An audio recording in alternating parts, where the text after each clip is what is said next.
The search for a healthy way to lose weight. With a body mass index (BMI) of 26, weighing around 85 kilograms (13 stone 6 pounds) and a height of 5 feet 11 inches, Michael knew he was heading towards what he may not be able to handle. Overweight was written all over him in capital letters. Immediately, he had to act to prevent what happened to his dad from taking its turn on him. Michael's father had struggled with weight gains all his life and died in his early 70s of complications associated with diabetes. A sane son like Michael would not allow the same issues faced by his father to defeat him. He would rather fight tooth and nail against any problems associated with adding too much weight.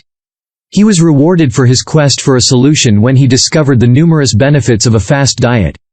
While trying to figure out the best way out of being overweight, his research exposed other forms of losing weight that seemed to work at first but had some effects. One of such is calorie restriction. This involves eating much less than a normal person should eat for the rest of your life. Michael knew he could not spend the rest of his life this way, so he decided to look further for a better solution. There is also the idea that eating little and often is good.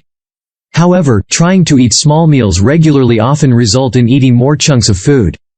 It was also discovered through an experiment with mice, that mice who eat most of the day developed high cholesterol, high blood glucose, and liver damage. Whereas, mice who ate at intervals of 8 hours put on far less weight and suffered much less liver damage. Benefits of fasting. According to Professor Valter Longo, the director of the University of Southern California's Longevity Institute, there is a range of measurable health benefits you get from fasting. He has been studying fasting for many years and lives by it. His tall, slim, energetic body is a testimony to his fasting regime. Professor Valter Longo explained that going without food for a period of time can propel some genes to function better in repairing our body. The human brain is considered the most complex object in the known universe. It is the engine from which we can do all the things we intend to do, such as writing, building, leading, cooking, and lots more. However, age has its effects on the brain. Professor Mark Mattson of the National Institute on Aging works on the aging brain. He experimented with genetically engineered Alzheimer's mice. His research shows that mice put on a normal diet quickly develop dementia, whereas mice put on intermittent fast often go up to 20 months without any detectable signs of dementia. The age of the mice is equivalent to 80 human years. His work suggests that fasting can help combat diseases like Alzheimer's, dementia, and memory loss. Fasting helps in weight loss, improving mood, cardiovascular system, insulin sensitivity, reduction in the risk of age-related diseases, effective working of the repair genes, giving your pancreas a rest, the overall enhancement in your sense of well-being. Most religions advocate fasting. The Christians have Lent, the Muslims have Ramadan. The best kind of fasting and how to practice it. Professor Valter Longo practices intermittent fasting by skipping lunch, and he engages in prolonged fast once in every 6 months. Michael proposes that a 5-to-2 fast diet is a realistic synthesis of the current thinking on intermittent fasting, and the best way I know to guarantee success. Before you embark on the journey of fasting, you have to take some very important tests. The first is checking your weight. Checking your weight includes checking your size and body fat percentage. You should get a reliable machine that weighs not just the size but also body fat. Body fat is a percentage of your total weight. Muscles and other tissues are better conductors of electricity than fat. They help the machine to measure your body's resistance to the electric current that runs through it. The level of body fat in women is more than that in men. If a man has 25% body fat, he would be considered overweight. However, a woman with 30% body fat is considered overweight. You also need to measure your waist. Put a tape measure around your belly button to determine your waist size. The waist-to-height ratio is a good predictor of who will likely develop heart disease. Visceral fat collects inside the abdomen, and it is the worst sort of fat. Visceral fat causes inflammation and puts a person at higher risk of diabetes. Hence, the waist is crucial in predicting the likelihood of heart disease. The size should be less than half of your height. Another test you have to take is a measure of your fasting glucose and cholesterol.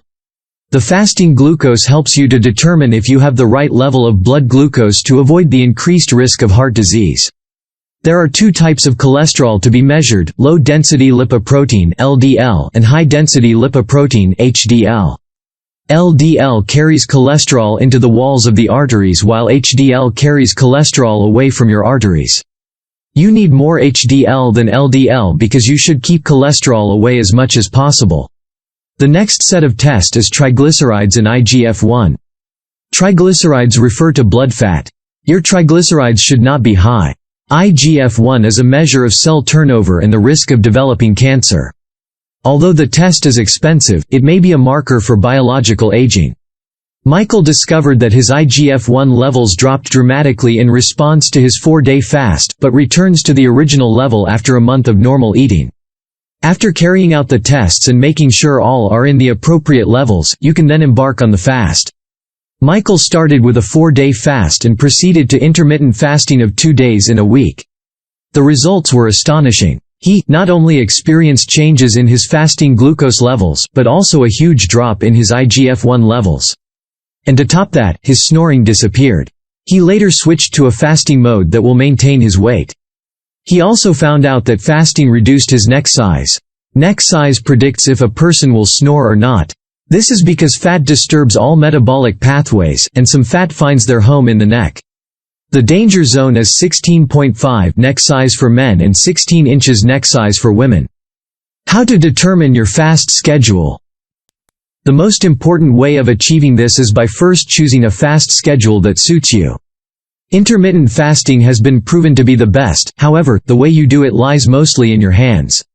Some will prefer to go on 2 consecutive days of fasting, while some will like to split the days and have non-fast days in between. Be flexible in your plan. You may experiment with a different plan and choose the one that best suits your life and schedule. On your fasting day, you are expected to take not more than 500 or 600 calories. Spend your calories wisely. You need a variety of food to eat without actually consuming so many calories. It is worthy of note that a bite of some foods like your usual lunchtime sandwich might take away all the calorie allowance you have. For Michael, on his fast day, he chooses to eat with his family at 7:30 a.m. and at 7:30 p.m. This affords him a 12-hour period of fast which ultimately yields the desired result. Mimi, however, prefers to spread her 500 calories as 2 meals with a few snacks in between. There are other ways of achieving this fast. Some will prefer to fast till 11 o'clock a.m., take a meal, and continue the fast till 7 p.m. The fasting period gives a total of 16 hours of fast. Another advice is that you should eat foods that make you feel satisfied but within the 500-600 calorie allowance. Consume foods that are high in protein, that have a low glycemic index (GI) and low glycemic load (GL). Some foods that help you achieve the right calorie size with a feeling of satisfaction include steamed white fish, skinless chicken, low-fat dairy products, prawns, tuna, tofu, nuts, seeds, pulses, legumes, eggs, citrus fruits, herbs, and spices. Also, make a public commitment about your fast. This helps you to stick with the fast diet. Your friends and families are naturally going to hold you accountable. Having a fasting buddy will encourage you to keep to your fast schedule. Choose days that are devoid of tempting situations. Such a tempting situation include holidays, lunch, or dinner dates. When you get tempted to eat something on your fasting day, promise yourself to eat it the next day or on a day you are not fasting. You also need to know that you will not die of hunger. Research has found that modern humans tend to mistake a whole range of emotions for hunger, sometimes that feeling you have is anger, disappointment, sadness, deprivation, etc. You are hungry, but this time not for food. Choose to do something else rather than eating. You can take a walk, phone a friend, play a game, sing, or dance. Be assured that after a few weeks of practicing intermittent fasting, your sense of hunger will diminish. Practice the 2R plus 2D method when you feel hungry on your fast day. Refrain, restrain, divert, and distract.